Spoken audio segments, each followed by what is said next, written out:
shear, how much you need to give to the Kohen of the grain, the oil, the olives, the grapes, but there's no guy gives 2% to the Kohen. The Torah was not the Kohen of the Truma. However, when it comes to was here, my Torah is 10%. You got to give to the Levi. You got to give 10%.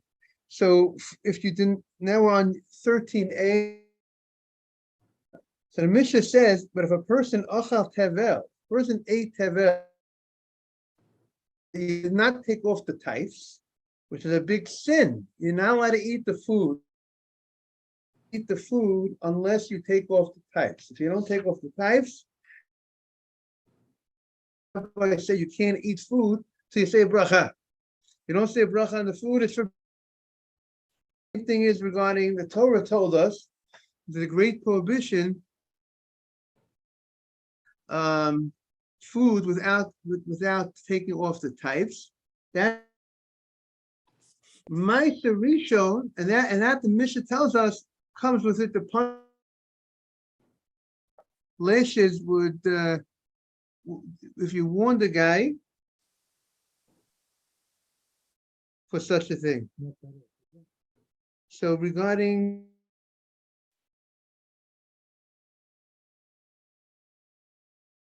let's see what it says of it. We have to look up what other punishment, what's the punishment? Is there any other additional punishment or not? But that's the Mishnah is telling us that there's the punishment of lashes. I think there's in the introduction to the Perek, it says about, does it say over here about no. Let's see, it says, we'll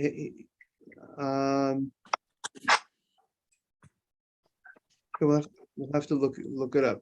Okay, so that's what the Mishnah says, that there's malkut for eating such a thing, and also, if I didn't take off Maasrot, I just ate. Did I eat Truma? No, if you didn't take off Maasrot and you didn't take off Truma, no, that's not Truma. The only time it's called Truma is only once you separated something for the Kohen. That's called Truma. What you separate for the Kohen, and a Truma can only be eaten by a Kohen, not by a Levi, not by Yisrael. Here we're talking about the food you did not separate anything from the food. You grew the food grew, you cut it, you harvested it, you ground it, and everything, you ate it, and you didn't take off. Now, the Mishnah continues. The Mishnah says, Ma'aser Rishon shalom nota trumato. A person ate Ma'aser Rishon that the truma wasn't taken off. What does that mean? That means that the Levi, the Betesh family, has to give 10% of his receipt of what he collects from the community. The Levi has to give 10% to the Kohen. So if he ate his 10%, his Ma'aser Rishon without taking off Truma, he needed to take off Truma, Shalonot Trumato, he will go ahead and be punished, and that Levi will be punished with Malkut for such a sin. Wait, Rabbi, so the Levi got 10% of all the agriculture, and then he gave 10% of his 10% to the Kohen? Correct. And also on a Torah level, it's not all agriculture would he get 10%.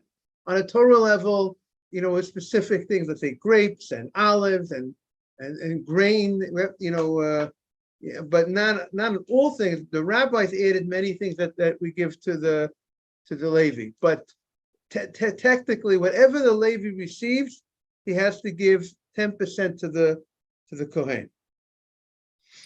So, yes. so the Levi got 10 times what the Kohen got?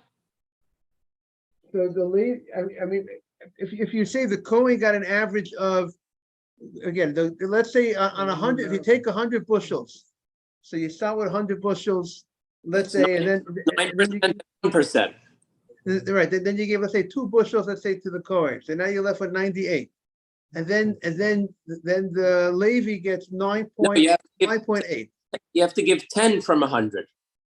Right, but before you give 10 from 100, you got to give 2. Let's say the average person would give 2% to the Kohen. The average guy would give 2% to the Kohen. The guy who had a bad, Through the Levi. direct, and only after he gives the 10% to the Levi is after what was given to the Kohen. So therefore, they would calculate it that if you, let's say you gave 2%, you gave 2% to the Kohen, that's the average guy gave to. A guy with a good eye gave 2.5% to the Kohen. Under what premise do you give the 2%? What's that called? That's called Beinani, the average guy. That's the meaning. The Torah says that you have to give truma to the Kohen, but truma is one of the things that the Torah did not. Good morning, Yosef at Tzaddik. I'm sorry I did not say good morning before. The Torah did not tell us how much you have to give out of your 100 bushels to the Kohen, but the average guy, the average Jew would give 1/50th, which would be 2%. So that would mean on the 100 bushels they gave the Kohen 2 bushels. Now you're left with 98 bushels. So on the 98 bushels, what would you give? 9.8. You don't give 10% on the original 100. You don't give 10 bushels to the Levi. You give 10 bushels, 10% of what after you gave to the Kohen. So that means you would give 9.8 To the Levi. to the Levi. Now, which in essence would be 5 times. At that point, the Levi has gotten 5 times the amount of the Kohen, because he ended up almost 5 times the amount. And then the Levi, from his 9.8, he will have given to the Kohen. He will give 10% of that 9.8, which is almost 1 bushel to the Kohen. So that at the end of the day, the Kohen will be left with around 3 bushels. And the headphone somewhere here. I just don't know where. The Levi, who originally got 9.8 bushels, he will have 8. He will have 8.8 or something, because he gave. So therefore, at the end of the day, so it's like 3. It's the way we gave the mashal. The Kohen ended up with 3, and the Levi ended up with about 8.8. That would be, just about, in the ballpark, just to give an appreciation of. Remember, this is the main source of income for the Levi. In contrast to the Kohen has 24 matnas kahuna. The Kohen got many presents. He had 24 different, every pidyon haben he got, the bikurim, the first fruits he got, from animals, from korbanot. So the Kohen had many areas of collection, of many different items. So therefore, the first sharings of wool, the Kohen had for many places. So the Kohen, therefore, maybe that could explain why the Levi had such a larger amount. At the end of the day, he was the big winner on these crops compared to the Kohen. You hear what I'm saying, Jaime? How we're presenting it? I do. I have a question. Any stories in the Gemara about resentment of people being taxed this way? There's an amazing Tosfot that brings down an amazing story with a father and son. And I think might have had it in Ta'anit. I have to look up where that Tosfot is. Amazing Tosfot, where the father was very careful to give Maaser.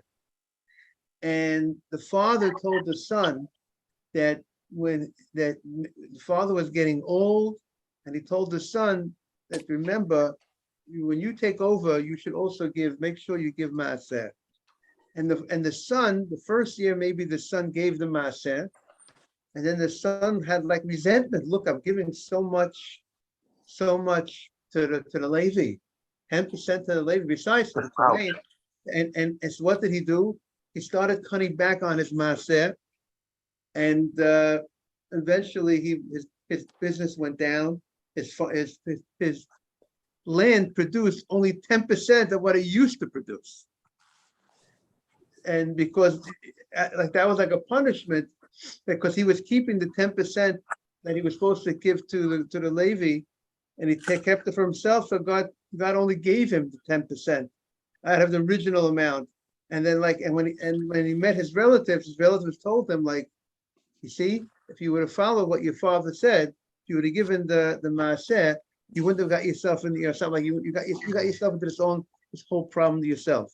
So How that was about society in general? Like, was this something that the whole nation did b'simcha, or was it resented? I don't think we find. I mean, that was a story that was illustrated by in the Tosfot, might be from Yerushalmi or wherever it's from. I would say it could be, Jaime, that the Torah, by Meiser, is a very famous drash of the rabbis. Aseh, it says Aseh to Aseh, and the rabbis say Aseh b'shvil shetasasher. Hashem says, take off Maaseh, you become wealthy. And Maaser is one, and that's like one of the things that Hashem says, you can test me. You know, you'll see, you'll test me, and I will show you that you'll take off Maaser, you'll do very well. It could be that because it was so widely publicized and known about the great merit of giving Maaser, it could be that the people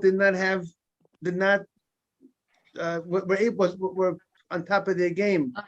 We find that the Jewish community failed on Shemitah. They did not keep the Shemitot properly, and that we find. People were failed, but we found people failed before Shemitah. You know, the Torah says that, if you lend somebody money, by the way, it's a very important what's coming up now, because there's something called pruzba, which means that the Torah says that if you lend somebody money, when Shemitah comes, and we are of the opinion, it's the last moment of the Shemitah year, which is going to be this Sunday. It's the Shemitah year Sunday, late Sunday, right before sunset. We're going to treat it, the moment of sunset, all outstanding loans that are already past due will become off. They're off. They're free. Somebody owes somebody money and they didn't pay them back. If a Jew owes a Jew money and they didn't pay them back, and comes Sunday night, by Sunday night the loan is off. You can't collect the loan unless you wrote something called good morning. What happened was, and the rabbis created a document or a situation to be able to save yourself. Because what happened, the rabbis saw that the community failed. Not everyone in the community, but many people were not lending money as it was getting close to Shemitah, because they were afraid the guy's not going to pay it back, and therefore they're going to lose the loan. So therefore, what did the rabbis institute? Pruzbul. Everyone said they're going to make a pruzbul. Yes, so they're going to make a pruzbul, and that usually, if you didn't do it yet, the general custom is they do it Sunday in the synagogue, Erev Rosh Hashanah. You have to talk to Haron if you got the pruzbuls. That's only if you want to collect your loans. If you want to forgive them, you let them go. Exactly. If you want to forgive them, you let them go. And there's laws that, but if the guy comes over to you after Shemitah, after Sunday night, and he says, I want to pay you back, I think you need to say to them, Shemitah took it off. But then if he still the Shemitah knocked it out, but I think if he says, I still want to pay you, then you can collect it. But technically, you would have to tell him, you have to look at the halacha more, that it's off. Exactly. Technically, you don't owe me the money. So, but again, so we do find that the community in certain cases have failed. It's just in a positive note. David Sitt made a Brit Milah yesterday, and Jack's brother, David, Jack and Ralph's brother, and a Brit is one of those things that the Jewish community accepted with simcha, with happiness, and they still do it with simcha. This is the Gemara says, and it's still to today. Here is a mitzvah. We actually cutting a piece of the child, but the simcha, the acceptance of the mitzvah with simcha, with happiness, it has such an effect that they're still doing the mitzvah today with such happiness. So that does that address your question, Jaime? Yes, thank you. Okay, welcome. Now, the Gemara says, The Mishnah continues. It's considered you ate tevel if you went ahead and you processed the fruit, you grew the fruit, you processed it, you cut it, you harvested it, you ground it, and you ate it. And you know, after you make a pile, after you, let's say you ground it and you make a nice pile, you smooth off the pile, you know, at that point, you know, there's a certain point that it's obligated in tevel. And once you finish the processing of the food and you make it a nice pile, you know, you ground the wheat, you made a nice pile, you smooth the pile. And I recall that is the time that now the obligation kicks in, Mr. Safdie. And if at that moment now you eat it without taking off the maaser, then that's a big issue. That's why we have to be careful of, you know, produce. If you go to a supermarket and the supermarket sells Jaffa oranges, or the supermarket sells other things, sometimes they're selling maybe peppers made in Israel. That's a problem. You have, you know, there's a certain process where you can't eat that because they exported those produce without separating of truma and maaser. You know, in Israel, they're very familiar how they deal with it today.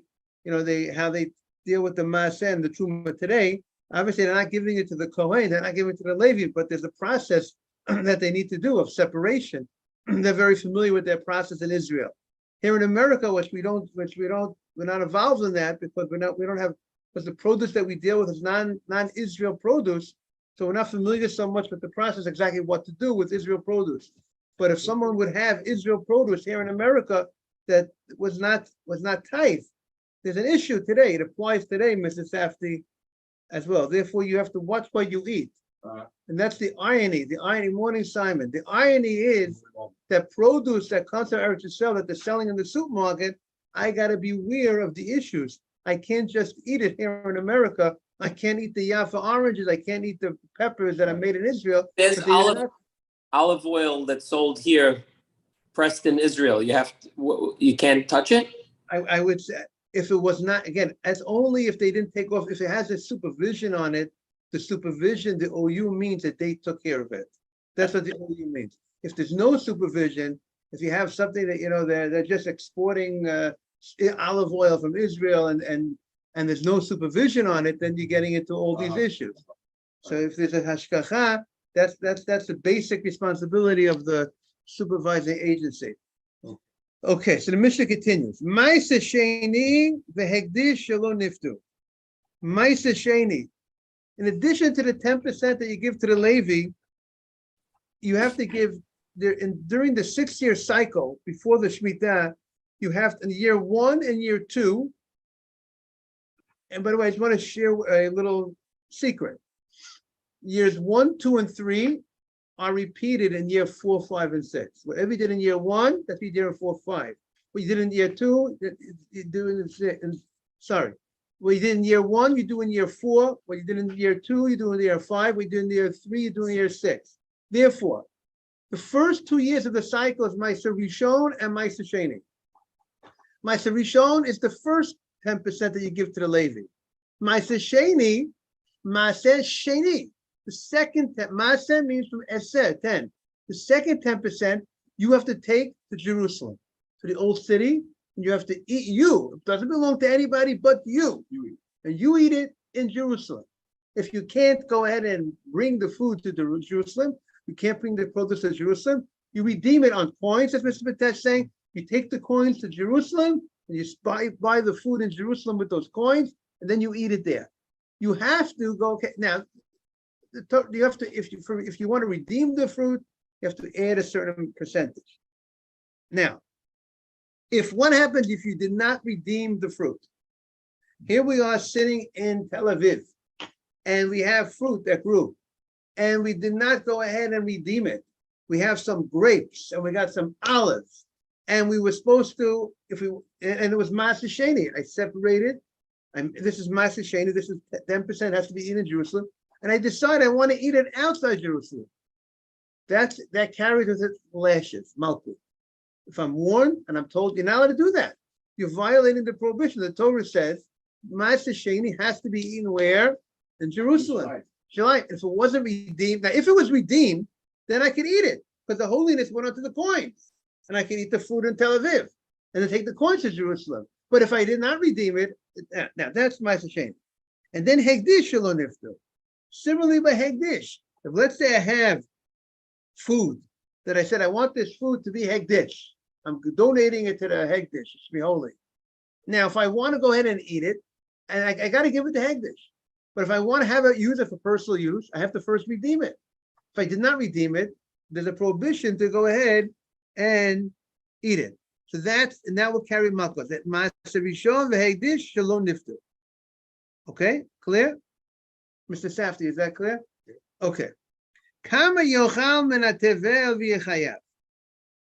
Now the Gemara wants to know how much that we said that if a person eats tevel, he's a violation and he gets malkut if he eats tevel.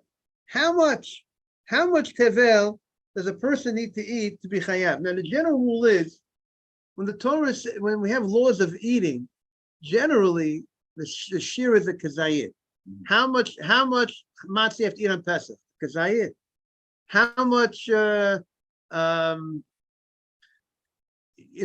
generally the chametz on Pesach that you're not allowed to eat on the Torah level will be a kazayit. So how it's interesting, but how much is the prohibition to violate the prohibition of tevel? How much food would a person eat in order to get malkut? So Reb Shimon Omer Kol Shehu. Reb Shimon says any amount, even one kernel of